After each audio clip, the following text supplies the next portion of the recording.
It was a day maybe more than a few Nigerians longed for, a day that many thought would introduce to the skies the pride of a nation, as it was called, an official airliner. The countdown was on, expectations were rife, and of course the Federal Minister of Aviation, Hadi Sirika, just days before the end of the Muhammadu Buhari administration, made promises to 200 million Nigerians that a plane bearing the colors of Nigeria Air would touch down at the Nnamdi Azikiwe International Airport. And of course, that came, of course, the D-Day came, and the promised launch from the helms of the aviation minister started to look a little different. Started to look slightly like, as we popularly say, what we ordered versus what we got. A single gigantic 16 to 20 feet aircraft snuck into the skies and landed quietly bearing a freshly painted logo of Nigerian Air and a registered number of an Ethiopian airline. The tiny crowd looked rented as they struggled to give a welcome smile with forced jubilations captured on camera as the minister walked gallantly without pomp and pageantry, beautiful flowers, massive decorations, without governors or even the outgoing president. Now, of course, the controversies are, many, from an overpriced logo designed in Bahrain in 2018 to unexplained procurement procedures. Today, of course, a couple of days ago, the House of Representatives is calling it a fraud. However, they're several weeks late, maybe even several months late, or even a couple of years late. If only they had turned their post notifications on, they probably would have caught the charade red-handed before it happened. Now, these are many and more reasons why investigative journalist David Hundeyin opted to expose the fake process of Nigeria's national carrier. He joins us this morning as we, of course, have a conversation concerning this. Thanks for joining us, David. Good morning to you. Good morning. Thank you for having me. All right. 2018, of course, we've, I personally have followed this unveiling, since then. There's a very popular photo of a face cap, and of course, prayers that have come with Nigeria Air. There have been, Nigeria Air will succeed in my lifetime, or Nigeria Air will succeed in Jesus' name. There's many of these prayers, that were, pretty popular from 2018. Can you, share with us, what made you, or what you saw as the very first red flag that made you realize that there was, something more to the eye than what we were seeing? Okay, so being someone who has a sort of an interest in aviation as a hobbyist, even though I'm not a professional in the space, just from my casual knowledge of the space, I knew that to register a new airline in Nigeria or anywhere in the world, you need something called an Air Operator Certificate, or AOC. And the process of obtaining an Air Operator Certificate takes between 2 and 5 years. It's not like buying a new car. It's not like setting up a road transport line. There's a lot of international processes involved.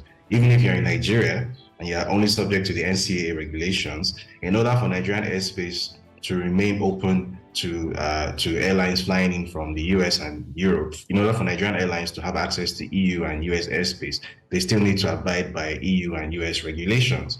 So this idea that this thing called Nigeria Air, which after the unveiling of the logo in 2018 at the Farnborough Air Show, there was nothing done. We heard nothing about it again. And then all of a sudden, in the final few weeks of the Buhari presidency, there was this last-minute flurry of activity that immediately raised the red flag that what is really going on here? Because you cannot put together an airline in a few weeks, right? You can actually trace the timeline from when a few weeks to the end of Buhari presidency, there was, I think, I forget who it was that made a comment, but someone in the public space made a comment about how, oh, by the way, what happened to Nigeria Air? I think it might have been Shehu Sani. I'm not completely sure about that.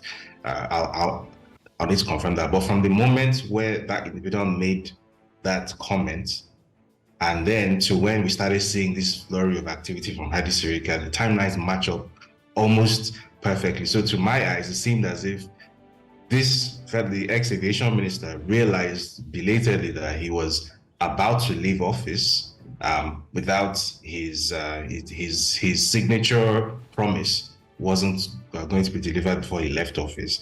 And then he panicked at the last minute and then ran around trying to make things happen in the usual fire brigade manner, as we call it in Nigeria. But obviously in aviation, that's not the space where you can do things in a fire brigade manner, not even in Nigeria. So I had a few conversations with a few contacts of mine who work in the space, and I heard a lot of things, which obviously couldn't be backed up with documented evidence, which is why I couldn't put them out into the public space. But I heard a lot of allegations that this man was trying to bulldoze his way through the regulatory procedure. And when he couldn't have his way, there were a couple of people in the NCAA who actually resigned because of his attempted bullying, because he couldn't force through the expedited registration of this thing called Nigeria Air. Now, where it all really came to a head was when on the 26th of May, this supposed Nigeria Air aircraft was to be flown in. Now, if you have even a passing knowledge of aviation, you would know that if an aircraft is to be registered in Nigeria, is flying for a Nigerian airline, every aircraft registered in Nigeria has a tail identifier with a code starting in 5N. That's the Nigerian standard. So whether it's Aero Contractors, Air Peace, Ibom Air, whatever airline it is, if you check the tail number, it always starts with 5N. That's a code that is unique to the Nigerian Civil Aviation Authority, right? Then this airline that was brought in, this Boeing 737-800 series, it had the tail identifier ET-APL. ET is an identifier that is unique to Ethiopia. And if you check what that the full code ET-APL, if you check it in a free online flight tracking service like Flight Radar 24, there are several services like that, but that's the one I used. You would see instantly that this was an aircraft that belonged to Ethiopian Airlines, had been leased very briefly to, I believe it was Malawian Airlines in 2014. It was purchased brand new in 2010. So first of all, he misrepresented even the age of the aircraft. It was presented as a brand new Nigeria Air aircraft. It didn't belong to anything called Nigeria Air. It belonged to Ethiopian Airlines, and it was over 11 years old, right, from when it was bought. So clearly he was lying about that. And then when you check the flight history of this website, which is also freely available using services like Flight Radar 24, you could see that in the days before this supposed Nigeria Air launch, this aircraft was operating for Ethiopian Airlines on a scheduled Addis Ababa to Mogadishu shuttle route. So to use that, to put that in perspective, that's like an aircraft belonging to Air Peace, which is doing the Lagos to Accra route regularly. And then all of a sudden it disappears for like 5 days. And then on the 6th day, it shows up in Abuja, wrapped in the colors of a different airline. And then they are giving it the water cannon salute, which is only given either to a plane that has a dignitary inside it or a brand new aircraft. And it's being presented as this thing called Nigeria Air. So I immediately raised the flag, and then I should also mention a contact of mine who was in Addis Ababa actually sent me a video of this plane on the tarmac in Ethiopia at Bole International Airport, where you could see the tail identifier ET-APL. Why that is so important is that the ex-Minister of Aviation, Hadi Sirika, when he presented this arriving aircraft on his Twitter handle, he took a video of it and he posted it on his Twitter page to wide applause. Right. What he did when he took that video was that he deliberately cut out the tail identifier. He didn't show the tail number. And in fact, at the point where the video was about to show the tail number, he actually shifted the camera away. So you wouldn't notice that the tail identifier is ET-APL. This aircraft is registered in Ethiopia and it belongs to Ethiopian Airlines. There's nothing Nigerian or Nigeria Air about this aircraft. He intentionally misrepresented the situation. He told a lie. Right. So I thought this was more than enough to go public with. So I put that out. Now, what made it even more incredible, the sheer brazenness of this scam was the day after this aircraft was presented to Nigerians as Nigeria Air, despite the fact that people like me had already put this out into the public, and this is a scam, this is broad daylight fraud. Apparently, he just didn't care. So the day after this aircraft was presented, it was sent back to Ethiopia, and you could actually track the movement like that. David, I want to ask about, for those who responded, because I did get to see a couple of the responses that to you, saying that, it's nothing new that Nigeria was in partnership with Ethiopia Airlines. They have, that business arrangement that has been signed, sealed, for, a while now. So what you're saying is nothing new or shocking, that, yes, Nigeria would get into this partnership, and, maybe they were trying to paint the picture that once in a while we will use, some of the Ethiopian Airlines aircraft, and so there's nothing, brand new about your investigative work. So can you clarify why that also, falls flat? Well, so those kinds of people either being mischievous, either intentionally being mischievous, or they have no idea what they're talking about. Because lots of Nigerian airlines use that thing called a wet lease, where an aircraft is leased either from a leasing company or from another airline. But the point is, whether it's purchased, you purchase an aircraft or you wet lease it, as long as it belongs to you, a Nigerian airline, it must be registered in Nigeria. So it will have the tail identifier 5M, right? So it's like you've bought a car, right? Whether or not you bought it from a Nigerian user or you bought it from a foreign supplier, as long as they are using it in Nigeria, it must have a Nigerian license plate, right? In this case, this aircraft, you could clearly see, was registered in Ethiopia. So there's no way that a Nigerian airline can claim to use an aircraft which is not registered in Nigeria. That is simply not how aviation works. So when I saw a lot of these responses, the only conclusion I could reach was either these people have no idea what they're talking about, or they know very well what the situation is, but they're intentionally trying to mislead people who don't know any better.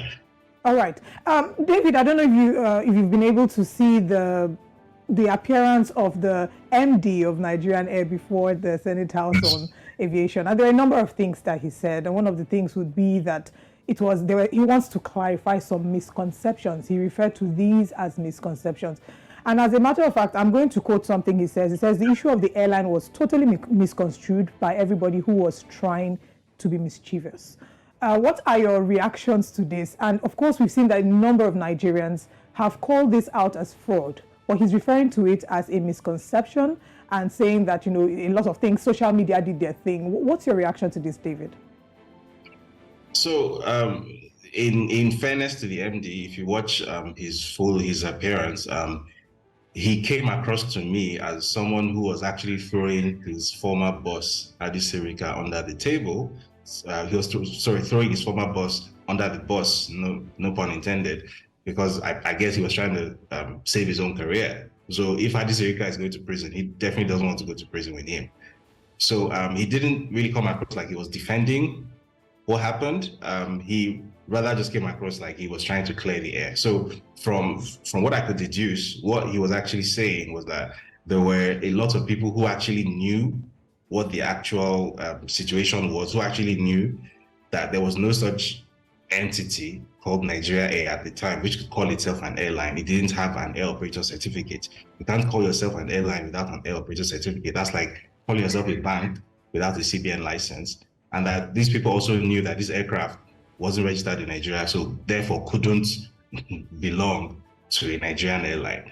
But that for a lot of reasons, these people decided to be mischievous. These people decided not to clarify what was going on, until, as he puts it, the social media dimension came in. And obviously what he means by that is when basically I then sort of blew this up, and then it became a trending topic on social media. All right, speaking of social media becoming a trending topic, we've seen that there have been calls for the arrest and prosecution of everyone that was involved in the Air Nigeria scam, as it is being referred to by a number of people. We've seen that they're also calling for the arrest and prosecution of Hadi Sirika. Do you think any of this is going to happen, or this will be just another matter swept under the rug? I think this would be a seminal point for the Tinubu administration. This will be when you would know for a fact whether there is indeed any distinction between the Buhari government and the Tinubu government. I personally do not believe that there's a distinction between them. I believe that it's a continuum. I believe that they are one and the same. They're the same entity.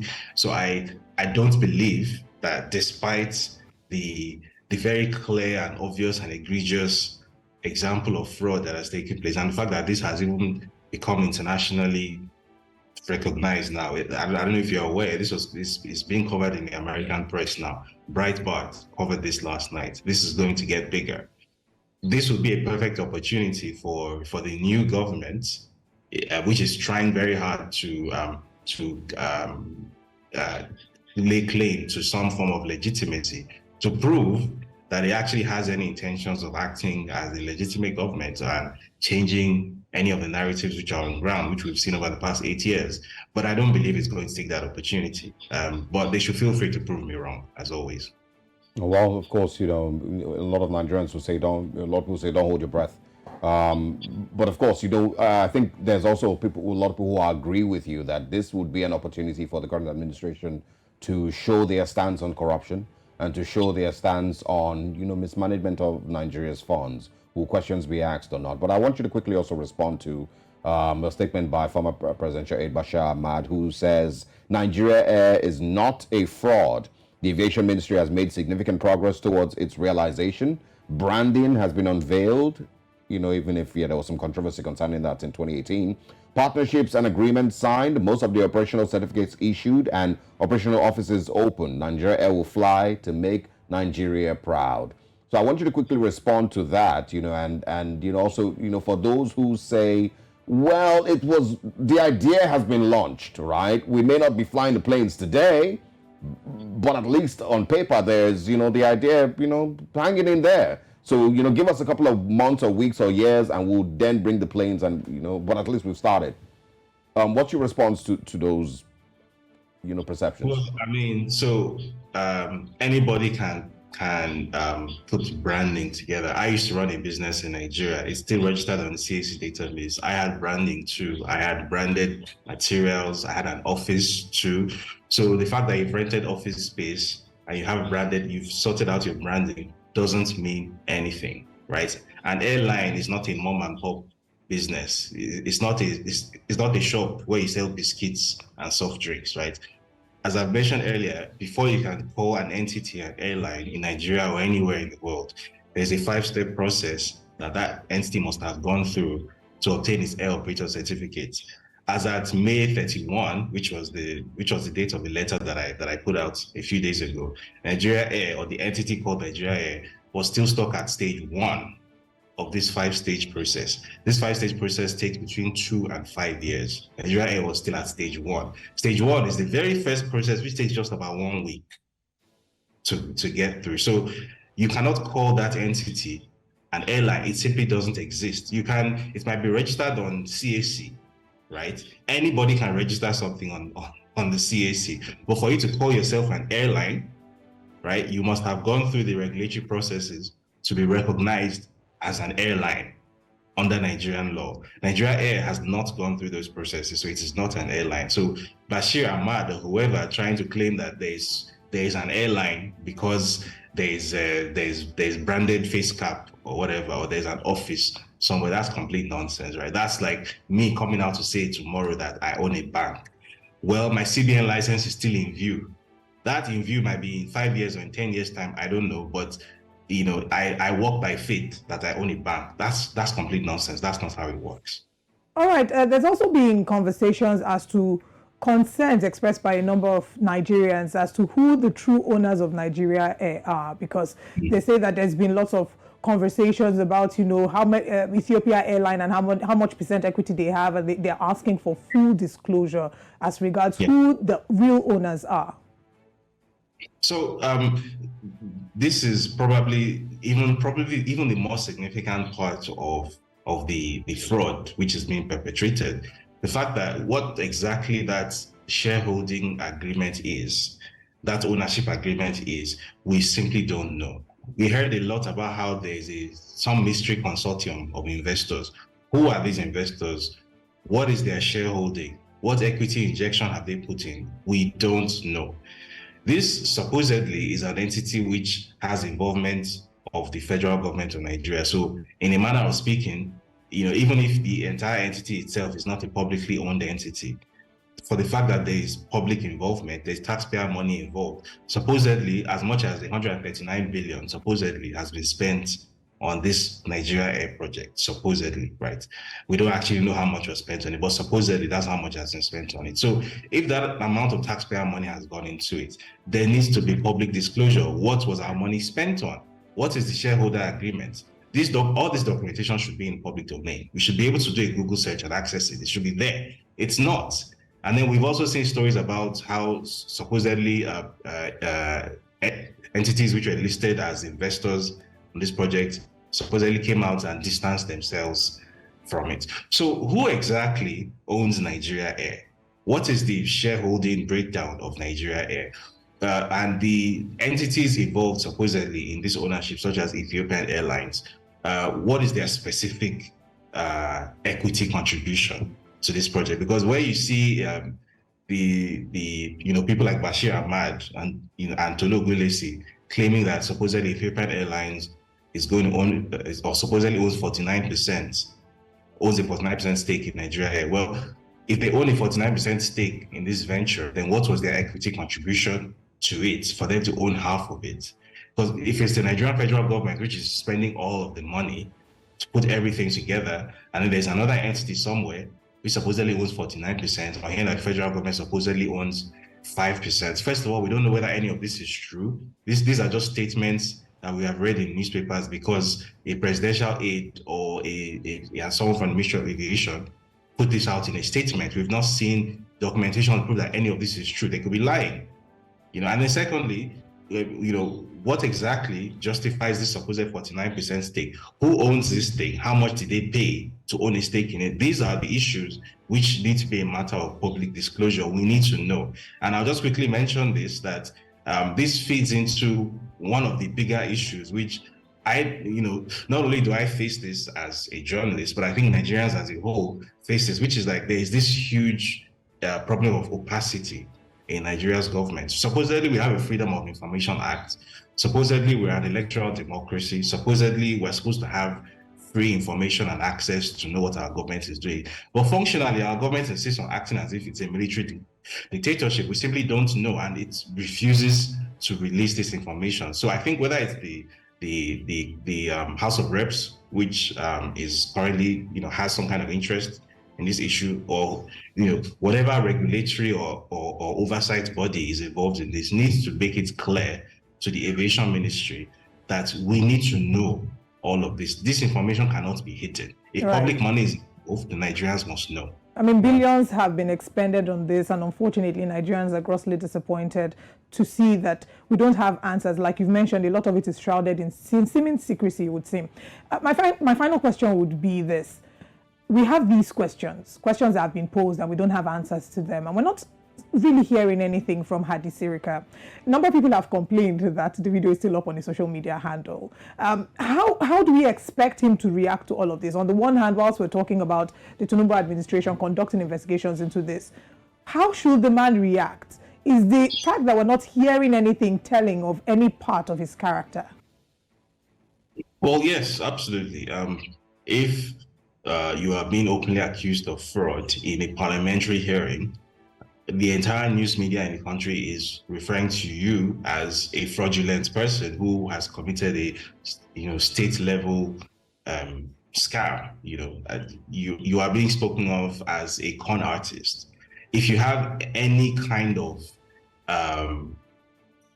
depth of character, or if you believe that your reputation is important to you, at the very least, you should have come out by now. You shouldn't have waited till there was a parliamentary hearing. From the day after this allegation was first made, right, on May 26th, that day, if possible, or the day after, you should have at the very least put out a statement clarifying exactly everything that needs to be clarified. So the silence itself tells a story, right? If you are being accused of this sort of heinous crime, and your entire response to this is just to keep shut, just keep completely quiet, that in itself tells a story. And then secondly is, even from his social media usage on its own, you can already tell what part of what this man's strategy is. So if you go through his Twitter handle, for example, you see that the only two posts that he has made after posting that fraudulent video of the supposed Nigeria aircraft were videos which were basically celebrating the return of Muhammadu Buhari to his hometown in Katsina State, and he used the term "we" and "our son." So clearly, in this person's worldview, the ex-president isn't his presidency wasn't a matter of a Nigerian issue or a Nigerian project. It's a All right. Sina thing or a Daura thing. He has this very provincial mindset, and in his view, the way to protect himself or to keep himself insulated from the consequences of his activities is to appeal to the nativity and the bigotries of a certain demographic, so that if anything is done to him, or if any attempt is made to prosecute him or to bring him up before a house committee or something, he can then It seems like an attack on political, exactly. Yeah, exactly. So he can rely on the protection of a certain political base. Well, hopefully, he of course might seek advice from former aviation minister Femi Fani-Kayode. They're both in the same party. That might be able to point him in the right direction. David Hundeyin, thanks for your time. Thanks for joining us today. We of course will be speaking with you again pretty soon. Thank you.